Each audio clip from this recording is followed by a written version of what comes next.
एक समय की बात है। शेरनी ने जंगल में एक बच्चे को जन्म दिया और वह जन्म देते ही उसी जगह पर मर गई। उतने में उधर से कई सारी भेड़ गुजर रही थी। वह शेर का बच्चा जिसने अभी अभी दुनिया में कदम रखा था, उन भेड़ों के साथ मिलकर चला गया। अब वह शेरनी का बच्चा उन भेड़ों के साथ ही रहने लगा और उन भेड़ों के साथ रहने की वजह से वह खुद को एक भेड़ ही समझ रहा था।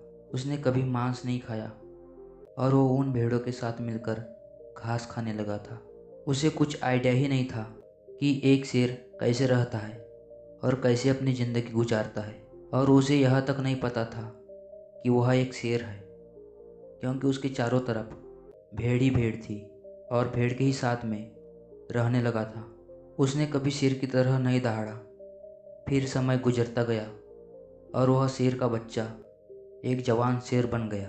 वह भेड़ों के झुंड में बिल्कुल अलग ही दिख रहा था, लेकिन भेड़ों के साथ रहकर भेड़ों को उसकी आदत हो गई। एक दिन एक बूढ़े शेर ने उन भेड़ों के झुंड पर हमला कर दिया। जब उस बूढ़े शेर ने भेड़ों के झुंड में उस जवान शेर को देखा तो वह हैरान हो गया। उसे अपनी आंखों पर विश्वास नहीं हो रहा था। उसने देखा कि एक जवान शेर भेड़ों के साथ घूम रहा है। उसने पहले कभी ऐसा नहीं देखा था। वह भूल गया कि वह वहाँ पर भेड़ों को पकड़ने आया था।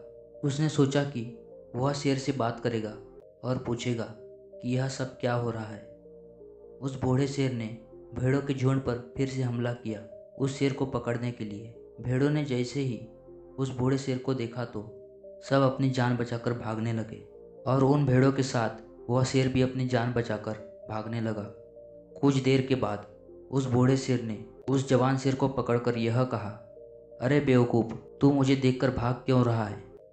जवान शेर ने रोते हुए कहा, प्लीज़ मुझे छोड़ दो, मैं एक साधारण सा भेड़ हूँ, मुझे जाने दो। वो उस बूढ़े शेर को देखकर एक भेड़ की तरह कांप रहा था और वह समझ गया कि यहाँ पर क्या हो रहा था। बूढ़ा शेर उस जवान शेर को एक नदी के पास लेकर गया। जवान शेर वहाँ से भागने की कोशिश कर रहा था, लेकिन बूढ़े शेर ने उसको नदी की तरफ धकेलते हुए कहा कि अपने आप को इस पानी में देख। नदी का पानी पूरी तरह से शांत था। बूढ़े शेर ने जवान शेर को कहा कि अपने चेहरे को इस नदी में देखो और फिर मेरे चेहरे को देखो। अपनी बॉडी को नदी में देखो और फिर मेरी बॉडी को देखो। उस जवान शेर ने डरते हुए अपना चेहरा नदी में देखा और जैसे ही उसने अपना चेहरा नदी में देखा तो हैरान हो गया। उसने देखा कि वह एक भेड़ की तरह नहीं बल्कि एक शेर की तरह दिखता है। वह रियलिटी को समझ गया कि वह एक भेड़ नहीं बल्कि एक शेर है और एक सेकंड के अंदर ही उसने एक शेर की तरह दहाड़ा। उसकी दहाड़ को सुनकर पूरा जंगल कांप गया। उसने अपने आप को पहचान लिया, अपनी पावर्स को पहचान लिया और तभी उसने अपने आप में एक ऐसी एनर्जी महसूस की जो उसने आज से पहले कभी नहीं की थी। फिर उसने सोचा कि एक भेड़ की तरह जीना रियलिटी नहीं थी, वह सिर्फ एक मेंटली कॉन्सेप्ट था। पर अब वो रियलिटी को जान चुका था। इस कहानी से बहुत ही डीप मैसेज निकलकर सामने आता है। अपने अंदर से उस वीकनेस को निकालो जो आपके अंदर झूठ बोलकर बैठा है। आप भी एक शेर की तरह हो जो भेड़ों के बीच में फंस चुके हो।